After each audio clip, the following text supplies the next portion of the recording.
कमला देवी और घोरीलाल के 2 बेटे थे। दोनों को बहुत मुश्किल से पाल पोस कर बड़ा किया था। पढ़ाई, शादी सब कर्जे के बल पर हुआ और अब कमला देवी और घोरीलाल उन्हीं कर्जों में डूबने लग गए थे। अम्मा, कब से वो साहूकार पैसे मांगने आ रहा है, दे दो ना पैसे। बहू, पैसे होने भी तो चाहिए ना देने के लिए। तुम्हारी शादी के कर्जे खत्म हुए नहीं थे कि छोटे बेटे के कर्जे लग गए। क्या सुबह सुबह ताने मारने लग जाती हो आप सासू माँ? मैं ताने कहाँ मार रही हूँ, मैं तो बस अपनी जिंदगी की मुश्किलें बता रही हूँ। बड़े बेटे की नौकरी लग जाएगी तो सोचा था कुछ पैसे चुका दूंगी, पर हाँ, जैसे बड़े बेटे की पत्नी तो है ही नहीं, वो सारे पैसे आपके ऊपर उड़ा देगी। नहीं बहू, तुम गलत समझ रही हो। मैं ऐसा नहीं कह रही। हाँ, हम दोनों तो बस गलत ही समझती रहती हैं। सबसे सही तो आप हो, है ना? हमारी शादी के लिए हमने बोला था कर्ज लेने के लिए, नहीं ना? आपने लिया ना कर्जा, अब आप ही चुकाइए। हाँ, और नहीं तो क्या, बस ताने सुनाने हैं। कर्जे लेते वक्त तो हमको नहीं पूछा था, तो अब हमसे क्यों मांग रही हो? जल्द ही घर में पैसों को लेकर बहुत सारे झगड़े होने लग गए। दोनों भाई एक दूसरे को सुनाते रहते कि किसकी वजह से माँ बाप को ज्यादा कर्ज लेना पड़ा। रोज रोज इस घर के झगड़े देखकर थक गई हूँ मैं। इससे अच्छा मैं अपने पापा के घर में ही रह लेती। मैं जा रही हूँ घर छोड़कर। रुको मेरी प्रिय, मैं भी तुम्हारे साथ आता हूँ। छोटा बेटा घर जमाई बनकर बहू के घर में रहने लग जाता है। माँ, मेरी नौकरी लग गई है, पर उसके लिए मुझे मुंबई जाना पड़ेगा। इतने बड़े शहर में अकेले मैं नहीं रह सकता, तो अपनी बीवी को मैं साथ लेकर जा रहा हूँ। हाँ, और मुंबई में खर्चा भी तो कितना होता है।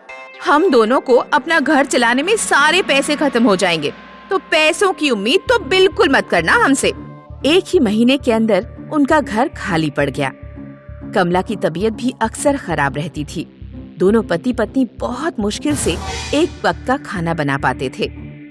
तभी एक दिन साहूकार अपने लड़कों को लेकर उनके घर आता है।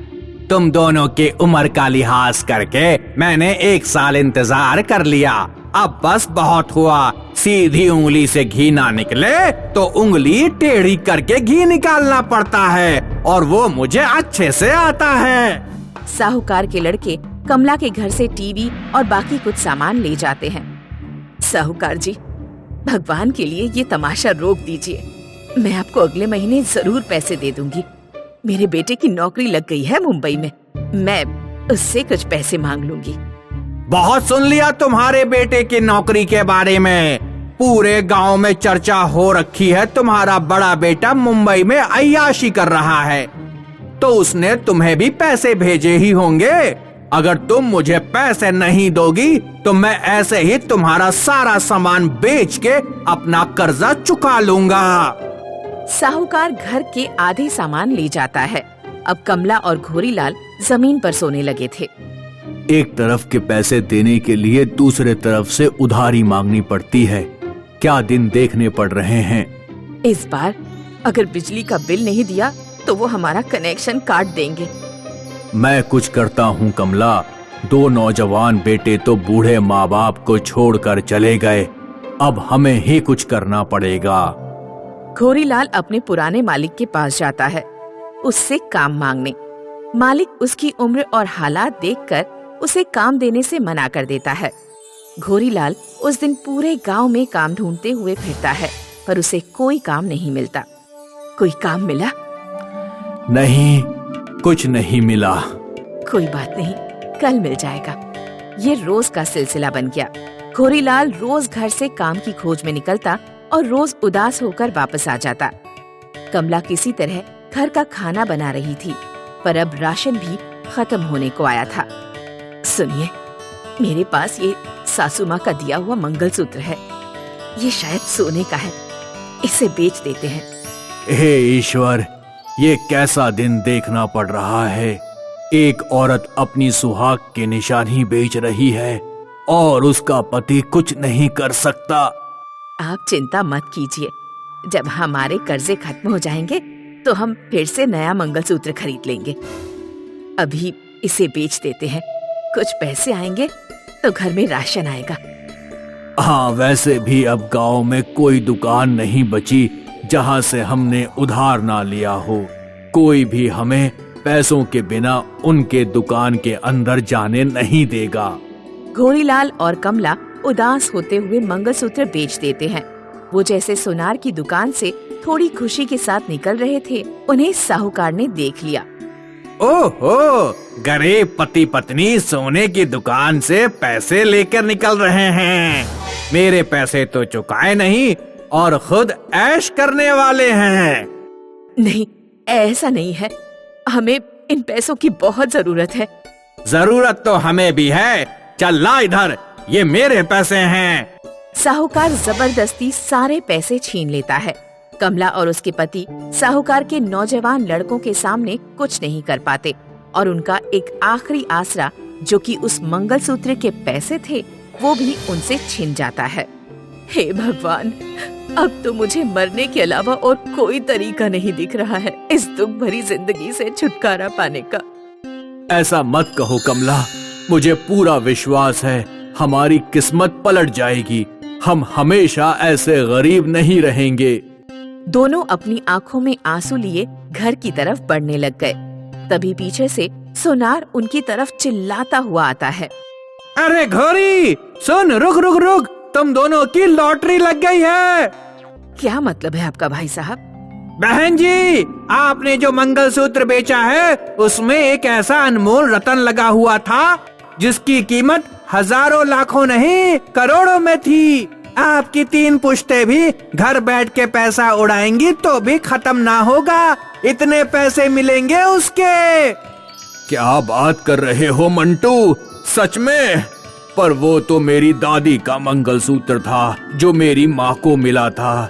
ये बात हमें पहले क्यों नहीं पता थी? भाई मेरे, ऐसे बहुत सारे रतन हैं दुनिया में जिनकी कीमत समय के साथ बढ़ती रहती है, और अब तुम्हारे इसी मंगलसूत्र की कीमत है 100 करोड़। 100 करोड़? 100 करोड़?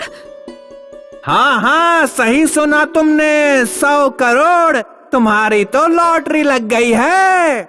सोनार उस रतन को अमेरिका के एक इंसान को बेच देता है और सारे पैसे लाकर कमला और घोरी के हाथों में रख देता है। दोनों अपने पैसों से एक आलीशान बंगला, गाड़ी और कई सारी चीजें लेते हैं। धीरे धीरे उनके पैसों की खबर दोनों बेटों के पास पहुंचती है और दोनों झट से घर आ जाते हैं।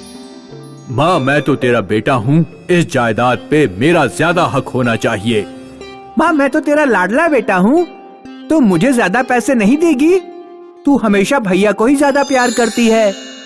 जब कर्ज चुकाना था तब माँ किसी की नहीं, अब जब गरीब माँ के पास पैसे हैं तो अब माँ सबकी चहेती हो गई। दोनों बेटे और बहू शर्मिंदगी से अपनी नजरें झुका लेते हैं। निकल जाओ हमारे घर से अभी के अभी। ये पैसे किसी के नहीं हैं। जैसे मुश्किलों के वक्त तुम दुम दबा के निकले थे, अभी वैसे ही निकल जाओ यहाँ से।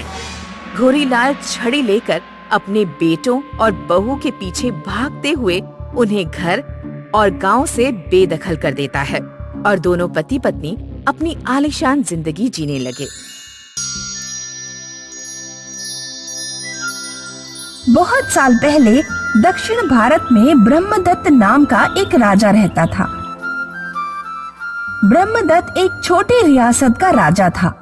वर्षों की प्रार्थना के बाद राजा के घर एक लड़के का जन्म हुआ, जो कोई साधारण लड़का नहीं था। जन्म से ही उसके दांत थे और दांत सोने के थे।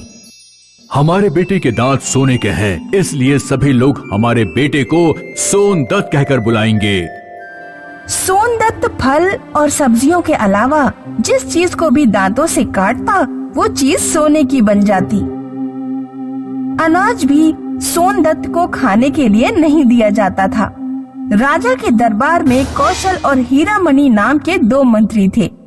जहाँ कौशल लालची और चापलूस था, वहीं हीरामणि ईमानदार और सच्चा था।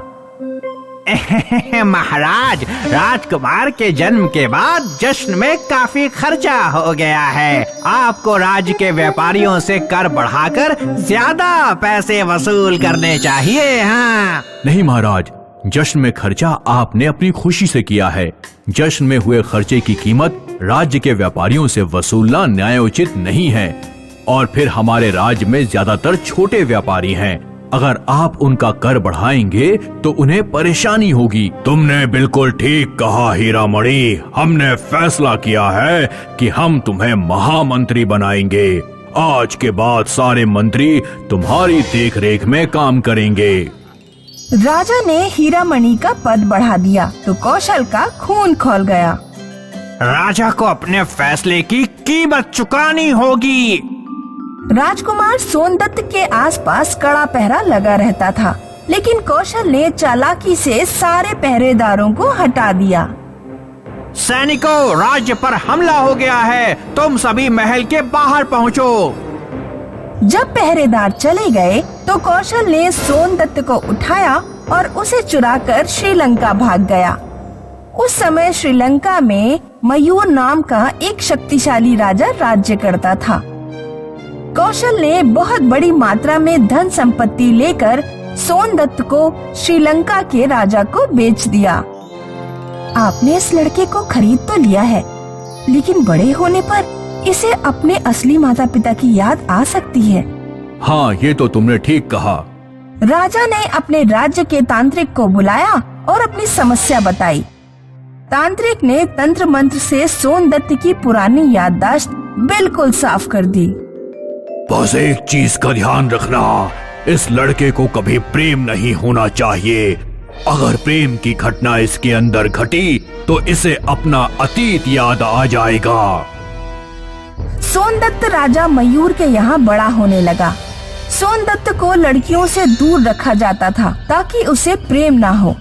राज्य में किसी को सोनदत्त से बात करने की इजाजत नहीं थी। सोनदत्त की शिक्षा का विशेष प्रबंधन किया गया था। उसकी किताबों में कोई प्रेम कहानी नहीं थी। राजा ने सोनदत्त के जादुई दांतों का खूब जमकर इस्तेमाल किया। रोजाना बड़ी बड़ी चीजों को सोनदत्त के दांतों से कटवाया जाता और उन्हें सोने में बदल दिया जाता। एक दिन सोनदत्त ने राजा से कहा, पिताजी, मैं महल में रहते रहते ऊब गया हूँ। मैं किसी प्राकृतिक जगह पर रहना चाहता हूँ। तुम्हें कहीं जाने की जरूरत नहीं है बेटा, हम प्राकृतिक जगह का इंतजाम यहीं पर करवा देते हैं।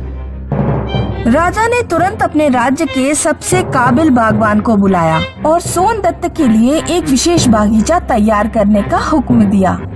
जिस दौरान माली बागीचा तैयार कर रहा था, राजा को विशेष काम से विदेश की यात्रा पर जाना पड़ा। राजा सारा कामकाज अपने मंत्री की निगरानी में छोड़कर यात्रा पर चला गया। माली कभी कभी अपनी बेटी को साथ ले आता था। मंत्री ने इस बात पर ध्यान नहीं दिया। उसे लगा कि राजकुमार एक माली की बेटी पर ध्यान ही नहीं देगा, पर मंत्री को तो पता ही नहीं था कि प्रेम में अमीरी और गरीबी कोई बाधा नहीं होती। एक दिन जब माली की बेटी गुलाब के फूलों को पानी दे रही थी तो राजकुमार सोनदत्त उसके पास पहुंच गया और उससे बोला, क्या ये गुलाब तुमने उगाए हैं? हाँ। क्या नाम है तुम्हारा? मेरा नाम वसुंधरा है। क्या तुम मुझे गुलाब उगाना सिखाओगी? राजकुमार ने वसुंधरा से गुलाब उगाना सीखे। उन दोनों के बीच प्रेम की शुरुआत होने लगी। राजा मयूर जब वापस लौटा तो उसने सोनदत्त को माली की बेटी से बात करते देखा। मंत्री को बुलाया। ये क्या हो रहा है मंत्री जी? मैंने तुमसे कहा था कि राजकुमार को लड़कियों से दूर रखना। माफ करना सरकार, वो तो माली की बेटी है। राजकुमार को उससे प्रेम नहीं हो सकता। तुम बिल्कुल मूर्ख हो। प्रेम अमीरी गरीबी का फासला नहीं देखता। राजा ने तुरंत ही चुपचाप वसुंधरा को नगर के बाहर भिजवा दिया। सोनदत्त रोजाना वसुंधरा का इंतजार करता, लेकिन वो नहीं आई। सोनदत्त जब माली से वसुंधरा के बारे में पूछता तो माली भी कोई जवाब नहीं देता। वसुंधरा अचानक गायब कैसे हो गई और उसके पिताजी कुछ बोलते क्यों नहीं? एक दिन राजकुमार को क्रोध आ गया। तुम कुछ बोलते क्यों नहीं? कहाँ गई तुम्हारी बेटी? अगर नहीं बोलोगे तो मैं तुम्हें कारागृह में नहीं डाल दूंगा। माली रोने लगा। अरे रो क्यों रहे हो? बेटा, मेरी बेटी को आपके पिता ने नगर से बाहर भिजवा दिया है। मेरे पिता ने? लेकिन वो ऐसा क्यों करेंगे? ये तो मुझे नहीं पता। सोनदत्त तुरंत राजा मयूर के पास पहुंचा। पिताजी, माली की बेटी वसुंधरा कहाँ है? उसे आपने नगर से बाहर क्यों भिजवा दिया? तुम्हें उस लड़की से क्या लेना देना है? उस लड़की को छुआछूत की बीमारी है, इसलिए मैंने उसे नगर से बाहर भेजा है। झूठ मत बोलिए पिताजी, मैं उस लड़की से मिलकर रहूंगा और सच्चाई जानकर रहूंगा। सोनदत्त जब वसुंधरा को ढूंढने लगा तो राजा ने सैनिकों को उसे पकड़ने का आदेश दिया, लेकिन सोनदत्त ने सैनिकों के हाथों पर दांतों से काटा और सभी सैनिकों को सोने का बना दिया। नगर के बाहर काफी ढूंढने के बाद उसे वसुंधरा मिल गई। दोनों की आंखों में प्रेम के आंसू थे। सोनदत्त को अपना बचपन याद आ गया। मुझे सब कुछ याद आ गया है। राजा मयूर मेरे असली पिता नहीं हैं। कौशल नाम का मंत्री मुझे चुराकर यहाँ ले आया था और उसने मुझे राजा को बेच दिया था। सोनदत्त तुरंत वसुंधरा को लेकर मंत्री कौशल के पास पहुंचा, जो अब राजा मयूर के राज्य का सबसे बड़ा व्यापारी था। सोनदत्त कौशल को घसीटते हुए समुद्र तट तक ले गया और फिर जहाज से अपने पिता ब्रह्मदत्त के राज्य वापस लौट आया। ब्रह्मदत्त अपने बिछड़े हुए बेटे से मिलकर बहुत खुश हुआ। हमने तुम्हें बहुत ढूंढा बेटा, पर तुम हमें मिल नहीं पाए। ये सब इस कौशल मंत्री की वजह से हुआ है। राजा ने कौशल को फांसी पर लटकाने का आदेश दिया और सोनदत्त का वसुंधरा से विवाह कराया।